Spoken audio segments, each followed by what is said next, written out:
Hello there, Thunderers, and welcome to the 5th episode of Why You're Bad. As I mentioned in the special episode, the first half of the series, so episode 1 to 4, were mainly about situational awareness and how to better understand the game, how to play around other players, and work on your positioning. For the second half of this series, I will try to show you how better understand your vehicle and how you can maximize your efficiency in battle, whether you are playing a light, medium, or heavy tank. In this 5th episode, we'll be seeing a key mechanics of matchmaking of War Thunder. If you're a more experienced player, you will probably know everything, but you can still stick around in case you could learn something new. However, newer players tend to overlook this or even not to pay attention, which can result in disastrous shenanigans in the field. Why you're bad number 5. You don't pay any attention to your lineup. First of all, let me define what a lineup is. Basically, a lineup is the tanks and the number of vehicle you bring into battle, whether or not you plan on playing them all in-game or even if you can even respawn enough to play them all. Building a lineup is extremely easy, and I'm sure you all already know how to make one. In your hangar, fill the vehicle slots with the vehicles you want to play, and voila! In Arcade Ground Forces, you can only play tanks, but be advised that in RB, you can also play aircrafts to play as CAS, Close Air Support, or Anti-CAS, basically aircraft hunters. That's it for today. I hope you liked this video and see you. No, of course not. Building a proper lineup is a bit more complicated than that. And for me to explain it in depth, I need to talk to you about battle rating. To put it simply, battle rating is the grade of a tank, and this is what determines which tank a certain vehicle will face in battle. For instance, the Russian IS-2 is 5.7, the American M4 Sherman is 3.7, or the new Swedish SAV, which you saw in my video about binoculars, is 3.7. War Thunder matchmaking works with a simple algorithm that takes the BR of your tank and try to match it with tanks of similar battle rating. The matchmaking will always match you in games with BR that are at max 1 BR higher or at minimum 1 BR lower than the highest BR of your lineup. I admit it can be pretty fuzzy to explain, so let's look at an example. For this example, let's look at one of the most well-known tank of World War II, the Panzerkampfwagen 6 Tiger. In War Thunder, the Tiger has a BR of 5.7, which means that when looking for a game and assuming that the 5.7 Tiger is your highest tank in the lineup, so no tank above 5.7, you will always be matched against tank with a BR of 4.7, 5.0, 5.3, 5.7, 6.0, 6.3, and 6.7. You will never face 7.0 tanks, because the difference between 5.7 and 7.0 is 1.3, which is higher than 1. On the opposite, you can still face tanks that are lower than 4.7, because people might play lower tanks because they just don't have enough tanks of the same BR, or just because they want to. Check some frag movies with the Sturmpanzer. You will see what I'm talking about.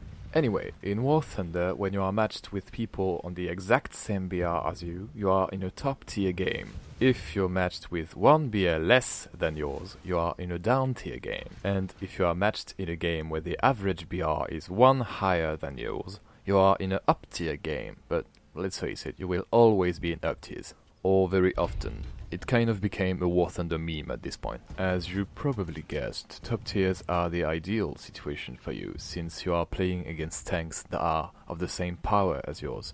Down tiers, even if quite rare, are generally easier since your tank is more powerful than the one you face. And up tiers are generally the tougher matches, since you can be matched versus tanks your machine has no chance of dealing with.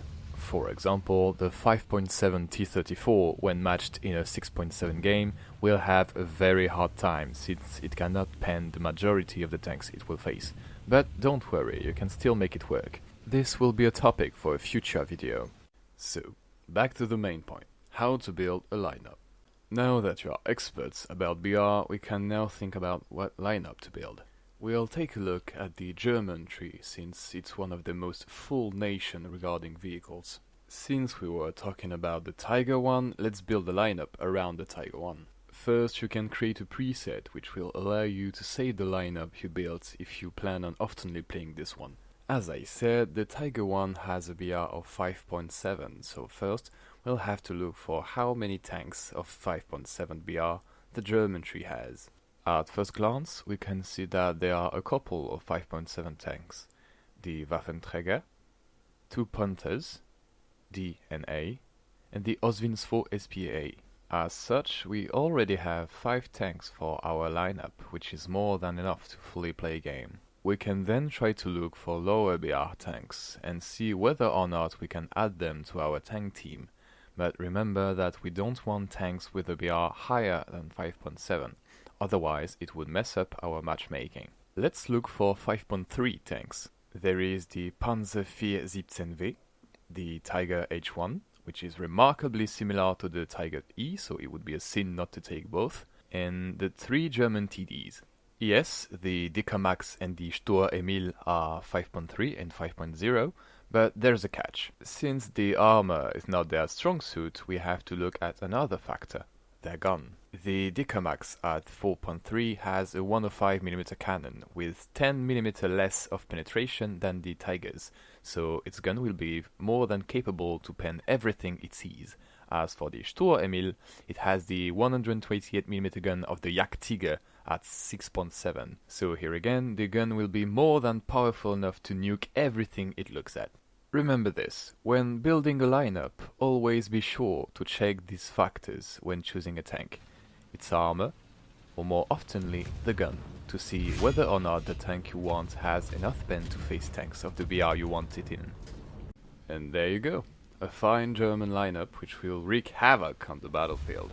Keep in mind that the process we just went through works for all BRs, all nations and all vehicle types, so tanks, planes and ships. It is up to you to adjust them in order to add different flavors to your games.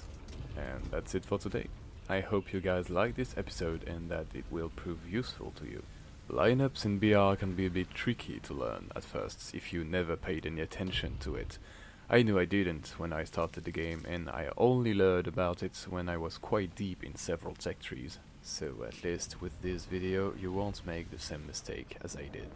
Anyway, take care of yourselves guys, be safe, and I'll see you in the next one.